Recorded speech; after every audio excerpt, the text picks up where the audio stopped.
میں روزہ ہوں کس کو پتا ہے؟ یہ راز ہے میرے اور اللہ کے درمیان. آپ روزہ ہیں، یہ راز ہے آپ کے اور اللہ کے درمیان. بہت سارے موقع آپ کے پاس ہیں دن بھر میں، فجر سے لے کر عصر تک کئی مرتبہ وضو میں جانا پڑتا ہے. باضابطہ آپ کلی کر رہے ہیں، آدھا نکل جاتے، کس کو خبر ہے؟ یا کہیں چھپ کر کے کوئی ہلکی سی چیز چبا لیتے، کس کو خبر ہے؟ اس لیے کہ یہ اندرونی معاملہ ہے، راز ہے. آپ کھا رہے ہیں، پی رہے ہیں یا نہیں کھا رہے ہیں نہیں پی رہے ہیں، یہ کوئی دوسرا نہیں کہہ سکتا. آپ کے اور آپ کے اللہ کے درمیان یہ راز ہے. اور آپ بچے ہوئے ہیں، حلق سوکھا ہے شام کے وقت اور پیٹ بھی پیٹ سے لگنے آ جاتی ہے. کام کرنے والے جانتے ہیں کہ شام ہوتے ہی روزے کا اثر کس قدر ظاہر ہوتا ہے. کام کرنے والوں کو زیادہ اثر پڑتا ہے، اے سی میں سونے والوں کو روزہ کہاں پتہ چلتا ہے.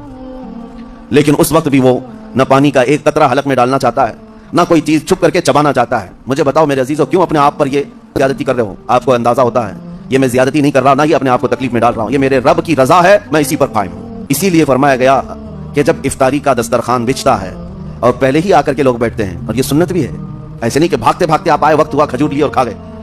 افطاری کے وقت سے تھوڑی دیر پہلے بیٹھ جاؤ. تمہارے دسترخوان پر نعمتیں رکھی ہوئی ہیں، پھل بھی ہیں، میوہ جات بھی ہیں، کچھ کھانے پینے کی چیزیں بھی ہیں، ٹھنڈا شربت بھی ہے، دیکھتے ہوئے بیٹھے ہیں آپ، لیکن ہاتھ نہیں لگاتے ہیں. انتظار ہے وقت کا کہ ادھر سورج کے غروب ہونا ہے اور میری افطار ہونی ہے. اعلان سنتے ہیں، اذان سنتے ہیں، اس کے بعد آپ اٹھاتے ہیں، لیکن اتنی دیر تک آپ خاموش بیٹھے ہیں دسترخوان کے پاس، سارے لوگ دیکھتے رہتے ہیں. یہ وہ منظر ہے جس کو فرمایا گیا رب ذوالجلال بھی اپنے بندوں کو دیکھ رہا ہے، اور سارے فرشتوں کو بلا کر میرا مولا اعلان فرماتا ہے یہ میرے بندے ہیں، دیکھو یہ شام کا وقت ہے، ان کے حلق سوکھ چکے ہیں، ان کے پیٹ میں بھوک کی شدت ہے اور ان کے سامنے اچھی نعمتیں پڑی ہوئی ہیں.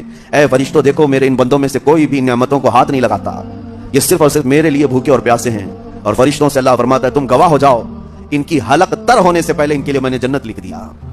اسی لیے حدیث پاک میں ہے جب افطار کرتے میرے آقا صلی اللہ علیہ وسلم یوں ارشاد فرماتے ذهب الظمأ وابتلت العروق وثبت الاجر انشاءاللہ.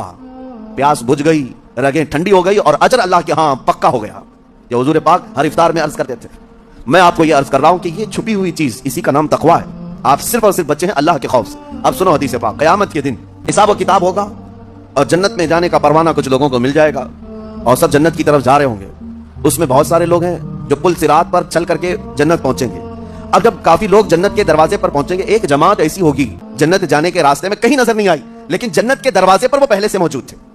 چلے تھے نہیں چلے تھے کسی نے دیکھا ہی نہیں. دوسرے جنتی ان سے پوچھتے ہیں اس جماعت سے کہ تم یہاں کیسے پہنچے اور یہ انعام کس بات کا ہے تمہارے لیے؟ تو وہ جنتی کہتے ہیں ہمیں روزے داروں کی جماعت میں رکھا گیا، ہمارے روزے اللہ کو پسند آئے، اور آج رب تبارک و تعالیٰ کا حکم ہوا کہ ساری دنیا سے چھپ کر تم میرے لیے روزہ رکھتے تھے، دنیا کو پتا نہیں تھا تم بھوکے ہو پیاسے ہو، اور اے بندو آج سارے لوگوں کی نظروں سے چھپا کر میں تمہیں جنت پہنچاؤں گا. وہ ایک جماعت ایسی ہے جو راستے پر چلتی ہوئی نظر تو نہیں آئی لیکن جنت میں پہنچ گئی، وہ روزے داروں کی ہے.